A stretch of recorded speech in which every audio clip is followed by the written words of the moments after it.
alhamdulillahi rabbil alamin alhamdulillahi rabbil alamin ko adi fof eɗen gandi tottude ceerno men ceerno Mamadou Yousuf sakkita en duwa puɗɗire golle inchallahu taala ceerno Mamadou Yousuf seeɗen ɓe mbi wonde sakkita en duwa golle ɗe puɗɗo inchallah e jooɗiɓe ɗo ɓe fof ko seeranɓe koɓe Allah halfini defte ɓen noon fof koɓe seeranɓe eɗen jettanaɓe Allah subhanahu wa ta'ala deftere Allah nde ko kañum jogii l'islam kayre noon Allah arzikini en ɓiɓɓe men e taaniraaɓe men fof ndeeninde ɗiɗo rendoji fof ko rendoji renɓe alqur'ana eɗen mbawi noon wadde yamirore nde lomtoɗen ceerno en e duwanade ɓe e sakkidde no ɓe mbiri ni goto fof yo wat fatihe e salatul fatih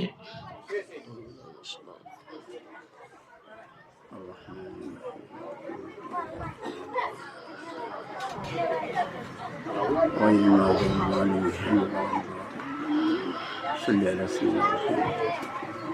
محمد هادي إلى صراط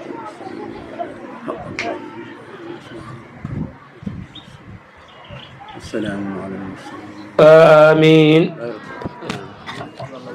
آمين آمين آمين آمين آمين آمين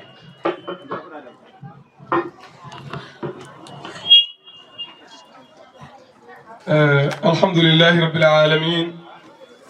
الحمد لله رب العالمين الحمد لله رب العالمين امي امين ادعاء يا الله جل جابو فوف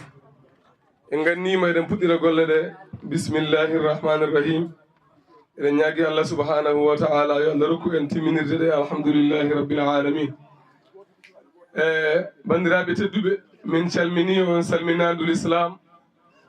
salminadu teddudu ndu ganduɗa so ndu yalti e ɗemgal julɗo naati e nofru julɗo weltare makko nde e bel welto gonɗo hen o dañal gongal hen ngal daɗi ɗum so jobdi Allah subhanahu wa ta'ala ngam wiide on assalamu aleykum wa rahmatullahi ta'ala wa barakatuh caggal ɗum Allah rokkino en wadde oɗo alhaali rawane alhamdulillah ñaaguiren Allah e nden nder hitande nden yo Allah rokku en tawtorede hikkane alhamdulillah ala kulli hal Allah newnani en tawtorama hikkane en jooɗima e ndeɗo jonde wonɓe ganduna tawanoma rawane kono hikka keɓani tawede ɓe ganduɗa kooti e jomum en eɗen mbiyaɓe yo Allah yurmoɓe yafoɓe wonɓe ganduɗa tawanoma rawane ni kono ene keddi aduna o kono keɓani tawtorede oɗo ñalawma hande tedduɗo wonɓe ganduɗa tawano ko rawane kono hikka Allah arsiguiniɓe hawrude e jaabede duwa amude yinɗen rawane o hikka ɓe tawama dendagal ko ari ɗo ko tan eɗen ndenda e ɗemgal ceerno Ibrahima Gange ngam wiide on bisimilla mon bisimilla mon bisimilla mon mawɓe e sukaɓe worɓe e rewɓe jangguinanteɓe e jangoɓe eɓe ganduɗa koɓe janggani arɓe hettade e barkinorade e arɓe teddungal tawtorede oɗo ñalawma hande dendagal ko ari ɗo tan eɗen mbiya ɗum bisimilla mum e ɗemgal ceerno Ibrahima Gange eɗen bismo ɗumen e ɓerɗe eɗen bismo ɗumen ko suuɗi ɗo ganduɗa beltare e mbe weltoɗo haɗata e neɗɗo ɗo mbiɗen guitta nden weltare mbiɗen bismoro ɗum heɓɓe arde e oɗo saaha e jogorɓe aroyde foof eɓe ganduɗa ɓe keɓani arde kono haqqillaji mumen ina ga gam ayawuji ɗi inchallah e jogorɓe heɗoyade ɗum foof e jogorɓe darede ɗum foof dendagal baraji gonɗi hen ɗi eɗen ñaago Allah subhanahu wa ta'ala yo Allah waddu en rendina en enen e dendagal julɓe foof caggal nde jettiɗum Allah julɗene annabi o sallllahu alayhi wa sallam ndu wonɗen seydina cheikh ahmada tidiani radiallahu ta'ala anhu ko ɗon ndu wonɗen jinnaɗo meɗen ceerno meɗen cheikh sirajuddin cheikh alhaji mouhammad ibne saidin radiallahu ta'ala anhu yo welede Allah wone makko kanko e dendagal seereɓe makko e seereɓe munen ɗon ndu wonɗen jinnaɗo men ceerno alhaji ahmad tidiani radiallahu ta'ala anhu mo ganduɗa ko lomtiɗo tinnuɗo lomtungal alhamdulillah kanko e mini ko ceerno Ibou Oumar e denndangal ko ɓadiiɓe e wallidiiɓe maɓɓe e diine o fof balbam e nduna denndangal Madina Gounass naaɓe seereɓe jangguinaɓe alqouranil karim e jinnaɓe jangguinanteɓe alqouranil karim e almuɓe janggoɓe alqouranil karim eɗen nduna denndangal leyɗe Madina Gounass fof eko takki Madina Gounass eko askitinto e nder wuro teddungo Madina Gounass e denndangal juuɓe fof so ɗum yewti ñalawma hannde o alhamdulillah en duwonima jinnaɗo men ceerno Aboubacry Gangue woni jinnaɗo mum ceerno Ibrahima Gangue yo Allah yurmo yaafmo nam ceerno Abdourahmane Gangue kanko e jinnaɗo debbo e denndangal jinnaɓe yaaɓe fof eɗen duwonoɓe Allah yurmoɓe yaafaɓe wulɓe henne yo Allah sellimɓe sembinaɓe sabu barke alqur'an gonɗo e janggede o eɗen duwono kadi galle o fof sohnaɓe ndeyi daraji dariɓe toppitade jangde nde fof alhamdulillah kamɓene yo Allah heɓɓe moƴƴere ɓeydanaɓe sembe hattane mbawa ko e newuya eɗen duwono denndangal janggoɓe ɗo alqouranel karim suka e mawɗo debbo e gorko oɗon duwonɗen denndangal jinnaɓe sukaɓe fof yo Allah ɓeydane sembe hattane mbawa ko e newuya alhamdulillahi rabbil alamina eɗen beltori ñalawma o hannde no Allah addiri en ɗo oɗo sifa oɗon ñaaga yaafuya oɗon ñaaga du'aw fodde tardugol fuɗɗogol ko heure 10 heures jaggano kono nde wonno alhaali o wayni ko noon golle ko golle Allah no Allah muyiru fof kono wonni o baɗirta so ɗum yewti eɗen ganni habrude ɗo ñalawma o kanko ceerno Ibrahima Gangue omo teddiniri ñalawma o omo inniri ñalawma o omo yiɗi barkinorade ñalawma o to kar makko ceerno Ibrahima Kebbe ceerno Ibrahima Kebbe ko goto e dental ngal lasli calɗi dental ngal ceerno Ibrahima Kebbe mo ganduɗa alhamdulillahi rabbil alamin Allah waddimo e Cheikh Siraji Dine fodde ko Allah waddiɓe ko ha wowti e jomiko enen fof e famdude duuɓi fodde ko nanten e tarihaji makko e bandaji ɗi o nantinanno ceerno eko nandi hen eko nandi hen alhamdulillah eɗen gandi ko goto e sallu dental ngal ceerno Ibrahima Kebbe o noon ma wonɓe paamani so tawi ɓurata ɓadade e deñude haqqillaji ɓuura ɓadade haqqillaji yimɓe ko bammum ceerno Hamme Kebbe ceerno Hamme Kebbe woni ɓadiɗo ceerno mo ganduɗa ko kanko ceerno Siraji an hannde ɓuuri ɓadade ceerno Hamme Kebbe mbiɗa jorti so wiyama ceerno Hamme Kebbe rende gasa wonde enen fof eɗen gandi woni kanko ko jinnaɗo makko gorko ono innira oɗo ñalawma hannde eɗen jorti noon inchallahu taala ma won e goto e ɓesguji makko ɓe Allah arsiguine arde hawrude e ñalawma o ɓen enen joguiɗo kañumenne ko bismora eko teddinira to banggue sawtuji mabɓe inchallah e alhaali goɗɗo mo ganduɗa ko ceerno Abdoullahi Acc onne kadi ene jurtina so Allah ji ma won ko jubbaniɗo yimɓe seeɗa to alhaali réseaux sociaux inchallah so ɗum yewti ñalawma e pokkirini golle ɗe ɗe jiɗi fokkirineɗe joni nde wonno en tardi fuɗɗade so Allah haaji eɗen ganni kon regginde golle ɗe to janggede alqouranel karim ha e heure julgel tisbar dattoɗen juuloyen gottoɗen continen hane Allah noon gayndi ɗum e dow jaam e kisal foof eɗen ñaagui yaafu e noon fodde arɓe ɗo guila heure biyaɗo o gari jooɗi gam yidde hawridde hen ɓooyi jooɗade ene tongi min tongirano min tonganoki min tongiranoki e sifa mo ganduɗa alhaali goɗɗo ala koye alhaali gononoɗo tan won tan ko min gonno e rewinade to banggue kayitaji ɗi ɗum woni sababu tardi no tardirni eɗen ñaagui yaafu e noon fodde juuɗe o jooɗat ɗo nde ewa joni noon musidɓe tedduɓe enen fof eɗen bisme eɗen mbiya yo en gaccit hakkillaji men mbatten hakkillaji men e ñalawma o nde wonno ko ñalawma mo ganduɗa ko ñalawma alqur'ana ñalawma dewirɗo Allah ñalawma mo ganduɗa cuɓaɗo e nder ñalawmaji eɗen gandi l'islam jogui ɗum sembini ɗum to banggue alhaali aduna o fof ko oɗo alqur'ana gonɗo e janggede joni noon alqur'ana gonɗo e janggede ko o gonɗen hannde e mawninde eɗen tawi omo mawnina gueɗen cuwa arde kono eɗen barkinora e mawninde ɗum gam eltide ɗum ɓesguji meɗen ni beele Allah ene sembinaɓe e koɓe goni e dow mum ko Allah ene tabitinaɓe koɓe goni e dow mum ko beele eɓe daña haqqe e barke gonɗo e alqur'anel karim ha ɓe cemba hen ɓe guura hen ha ñalawma janggo beele kamɓene ɓe cembino e ɗum nde wonno ko alpulaar en mbiyata so doole keɓɓi donki tan yo doole keɓ sugaɓe hannde gonoyta mawɓe janggo kamɓe ko Allah arsiguiniɓe koko jeeɗu mawɗo ko ɗum ɗo woni piggal maɓɓe ko oɗo sifa e ndiɗo mbaadi ndi ganduɗa so tawi ɓe piirama ɗum ɗo goto fof ene jogo kiram beele mo wuuri ene yiiɗa jeeyede oɗo sifa e ndi mbaadi ɗum nde woni sababu ɗeɗo gueɗe hay hen hunde wotere wonani sababu so wona barkinorade ɗum e malnorade ɗum e dartude baraji gonɗi hen ɗi e sembinnude ɗum ɓesguji meɗen ɗi beele kamɓene eɓe jiiya koɓe mbaɗa e dow mum ko ɓe ganda koɓe mbaɗa e dow mum ko ɓe cemba e koɓe mbaɗa e dow mum ko jinnaɓe gandiniɓe kolliɓe tindiniɓe cembiniɓe ko battiɓe ko eɗo mbaɗiɓe ɗo mbaɗiraniɓe ɗo so wona ha ɓe cemba beele janggo e jaam kamɓone kamɓene eɓe cembinoya janggo inchallahu taala joni noon musidɓe tedduɓe joni joni ala no mbatten so wona mbaɗen feere jokkodiren e seeremɓe joguitiɓe rewidade noddugol inde sukaɓe ɓe ganduɗa ene gari ɗo ene nodde sukaɓe goto fof ene waɗi ko tonga ko fotata janggude gam barkinorade ɗum inchallahu taala seere men ɓe Allah hawridinde ɗo alhamdulillah ko ceerno Alhaji Diallo goto e jangguinoɓe alqouranil karim ɗo e nder wuuro teddungo Madina Gounass goto ko ceerno Mouhamadou Siraji Sow wonde ko goto e jangguinoɓe alqouranil karim nder wuuro teddungo Madina Gounass ceerno Taha Sow wonde ko goto e jangguinoɓe Qur'anul Karim ɗo e nder wuuro teddungo Madina Gounass kaldo men ɗo ko musidɗo moɗon Baba Galle Thiam jangguinowo alqouranil karim ɗo e nder wuuro teddungo Madina Gounass e ceerno min ceerno Ibrahima Gangue borom duɗal o ceerno Baba Galle Touré goto e jangguinoɓe alqouranil karim ɗo e nder wuuro teddungo Madina Gounass ceerno Baboy Sow ko jangguinowo alqouranil karim ɗo e wuuro teddungo Madina Gounass ceerno Baba Galle Diop onne ko jangguinowo alqouranil karim ɗo e wuuro teddungo Madina Gounass e ceerno Mouhamadou Wele ko goto e jangguinoɓe alqouranil karim e nder wuuro teddungo Madina Gounass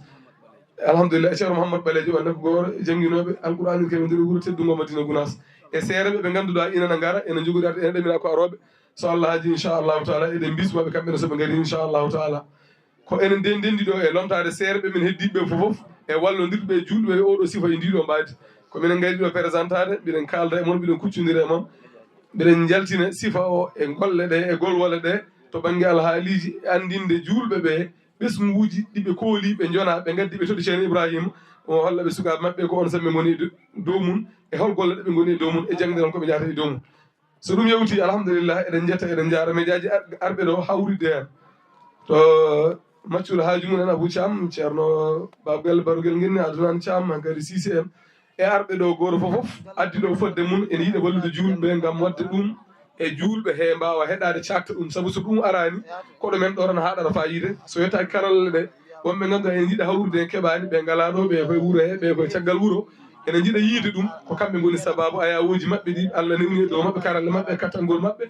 ɓe ndewna hen ɓe moƴƴina ha moƴƴa ɓe cakta e aduna hen beele julɓe fof mbawa yiide ɗum ɗum ne eɗen jettaɓe eɗen jaraɓe e Adnan Thiam kañum ne ganduɗa sonorisation o sa yi mbiɗa haala ɗo mbiɗa ñuumo ene labta ceerno julɓe fof ine keeɗi ko kanko dari ɗum ɗo darɗe makko e saabi makko kon yo Allah sembimo hen ɓeydnamo hen mbawko e ndewuya ɓeyde ɗum e dendagal daraniɓe ɗeɗo gueɗe fof inchallahu taala musidɓe tedduɓe bisimilla moon no moƴƴi bisimilla moon no moƴƴi ewa e dariɓe kadi to caggal to ene toppidi alhaali ko wurdete ko saabu eɗen gandi so ñamde wodani ala ko wodata goɗɗum sosoɓe liiliɓe e jajaɓe barinaɓe nanɗo haqqillaji ɗi foof koɗo barmeji ɗi jarata toppiti ɓenne eɗen jettaɓe eɗen jaraɓe saabu ko sembe mabɓe e doole mabɓe hattan mabɓe kamɓene yo Allah moƴƴere e cuuki kiɓe daari en angge inchallahu taala musidɓe tedduɓe arɓe hawride hen ɗo caggal ga guila to worɓe ɓe ha to rewɓe to foof kala mo inde mum noddaka ɗo tan yo faam ko wawa gasude wonde so ɓe mbi eɗe noddiɗo ɗo inde ɗe foof ñalawma fof ko ɗo haɗanta en joni ala no mbatten so wona kuccene golle men ɗe inchallahu taala assalamu aleykum wa rahmatullahi taala wa barakatuh اقرأ لنا من قوله تعالى سورة النصر أعوذ بالله من الشيطان الرجيم بسم الله الرحمن الرحيم إذا جاء نصر الله والفتح ورأيت الناس يدخلون في دين الله أفواجا فسبح بحمد ربك واستغفر إنه كان توابا صدق الله العظيم. ما شاء الله بارك الله فيك. اقرأ لنا من قوله تعالى سورة الأعلى.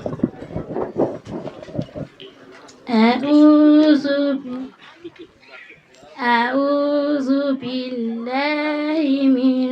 الشيطان الرجيم بسم الله الرحمن الرحيم اقرأ باسم ربك الذي خلق خلق الإنسان من علق اقرأ وربك الأكرم الذي علم بالقلم علم الإنسان ما لم يعلم كلا إن الإنسان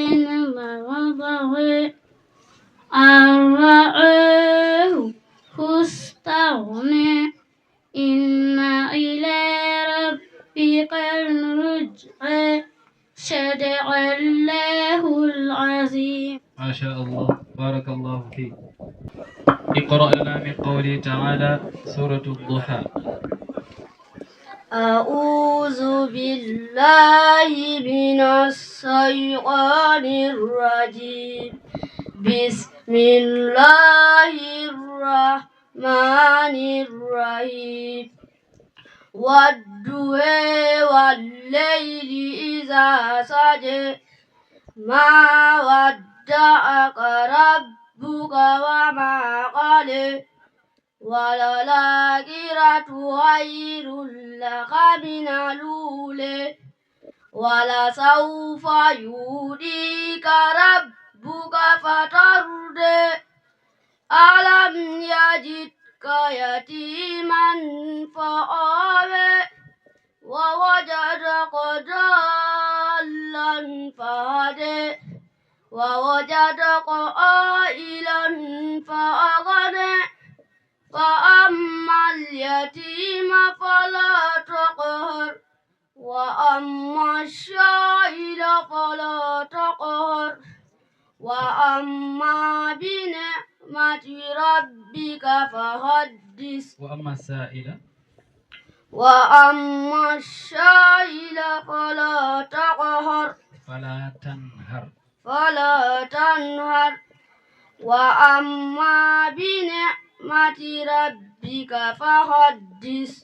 صدق الله العظيم. ما شاء الله بارك الله فيك. أبو بكر جم بسم الله. اقرأ لنا من قوله تعالى سورة الشمس.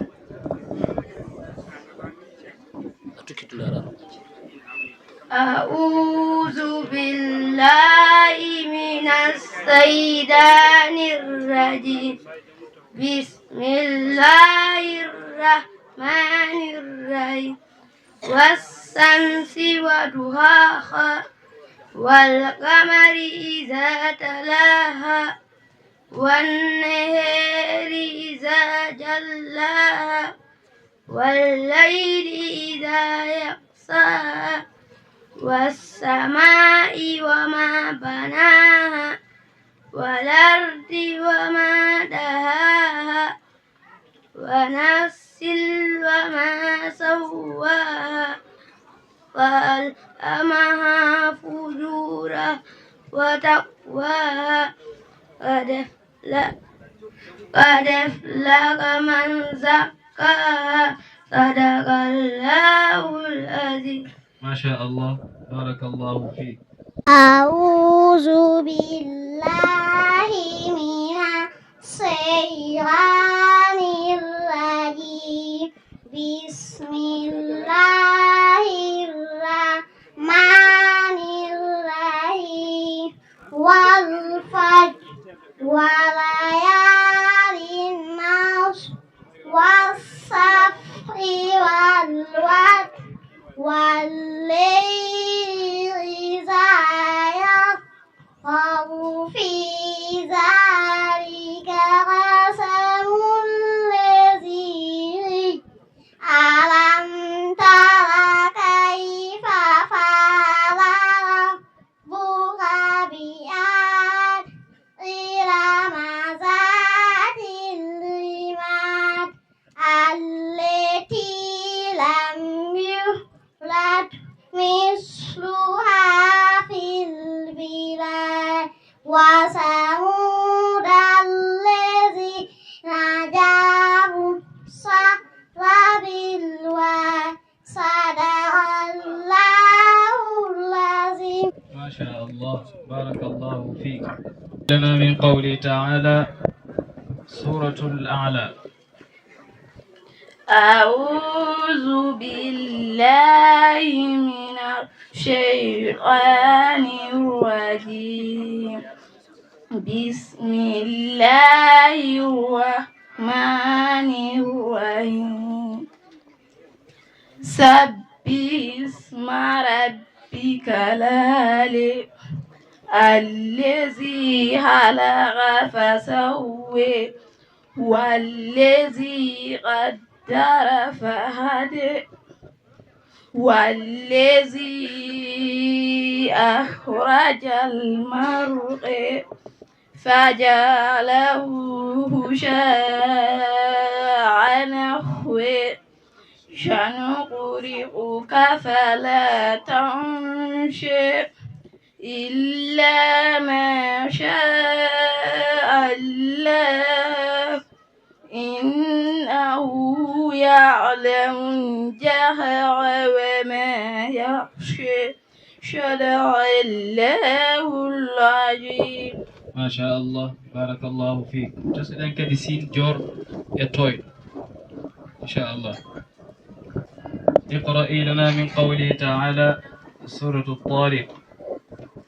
أعوذ بالله من الشيطان الرجيم بسم الله الرحمن الرحيم والسماء والطارق وما أدراك ما الطارق النجم الثاقب إن كل نفس لما عليها حافظ فلينظر الإنسان مما خلق من ماء دافق يخرج من بين الصلب والترائب صدق الله العظيم. ما شاء الله بارك الله فيك. اقرأ لنا من قوله تعالى سورة عم. أعوذ بالله من الشيطان الرجيم بسم الله الرحمن الرحيم أما يتساءلون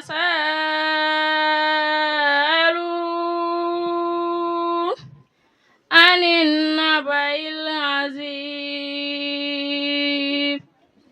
الذي هم فيه مختلفون كلا سيعلمون ثم كلا سيعلمون ألم نجعل الأرض مهادا والجبال أوتادا وخلقناكم أزواجا وجعلنا نومكم سباتا وجعلنا الليل لباسا وجعلنا النهار معاشا وبنينا فوقكم سبعا سدادا صدق الله العظيم. ما شاء الله بارك الله فيك.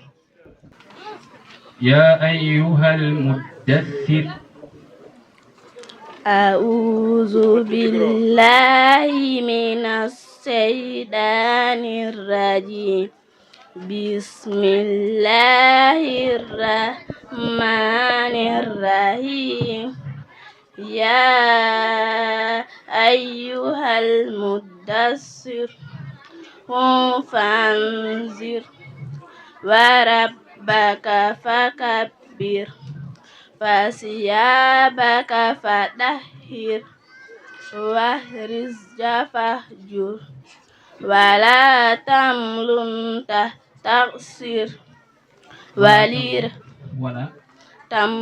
تستكثر ولربك فاصبر فإذا نقر في الناقور فذلك يومئذ يوم العسير على الكافرين غير يسير ذرني ومن خلقت وحيدا صدق الله العظيم. ما شاء الله بارك الله فيك.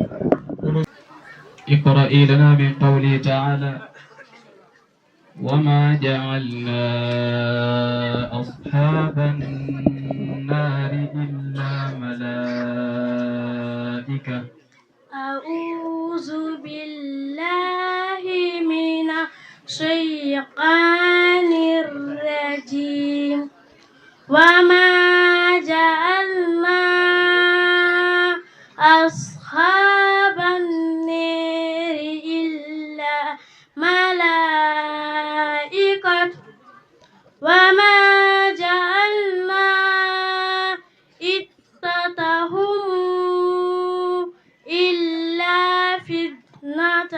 للذين كفروا ليستيقن الذين أوتوا الكتاب ويزداد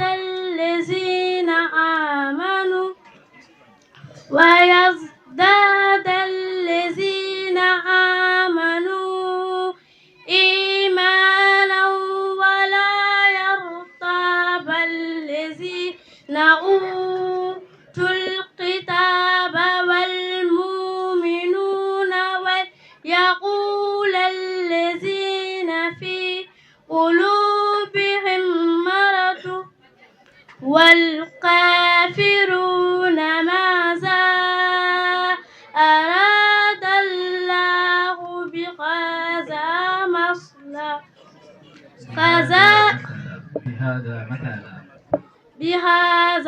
مثلا كذلك يضل الله من يشاء ويهدي من يشاء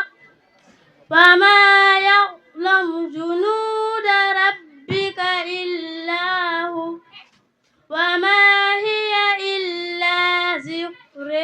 للبشر. صدق الله العظيم. ما شاء الله. كذلك يضل الله من يشاء. وجه جرى مريم سيدي كل بني اقرأي لنا من قوله تعالى من بداية قل أوحي إلي أنه استمع نفر من الجن فقالوا. أعوذ بالله من الشيطان الرجيم. بسم الله الرحمن الرحيم. قل أوحي إلي أنه استمع نفر من الجن فقالوا إنا سمعنا قرآنا عجبا يهدي إلى الرشد فآمنا به ولن نشرك بربنا أحدا وإنه تعالى جد ربنا من اتخذ صاحبة ولا ولدا ما اتخذ صاحبة ولا ولدا وإنه كان يقول سفيهنا على الله شددا وإنا ظننا أن لم تكون الإنس والجن على الله كذبا وإنه كان رجال من الإنس يعوذون برجال من الجن فزادوهم رهقا. صدق الله العظيم. ما شاء الله. بارك الله فيك. اقرأ لنا من قوله تعالى بعد أعوذ بالله من الشيطان الرجيم. سأل سائل بعذاب واقع. أعوذ بالله من الشيطان الرجيم. بسم الله الرحمن الرحيم. سال سائل بعذاب الواقع للكافرين ليس له دافع من الله ذي المعارج تعرج الملائكة والروح إليه في يوم كان مقداره 50,000 سنة والروح إليه في يوم كان مقداره 50,000 سنة فاصبر صبرا جميلا صدق الله العظيم. ما شاء الله بارك الله فيك. عبد الهارون با نجولي اقرأ لنا من قوله تعالى لا أقسم بيوم القيامة. أعوذ بالله من الشيطان الرجيم. بسم الله الرحمن الرحيم. لا أقسم بيوم القيامة ولا أقسم بالنفس اللوامة أيحسب الإنسان أن لن نجمع عظامه بل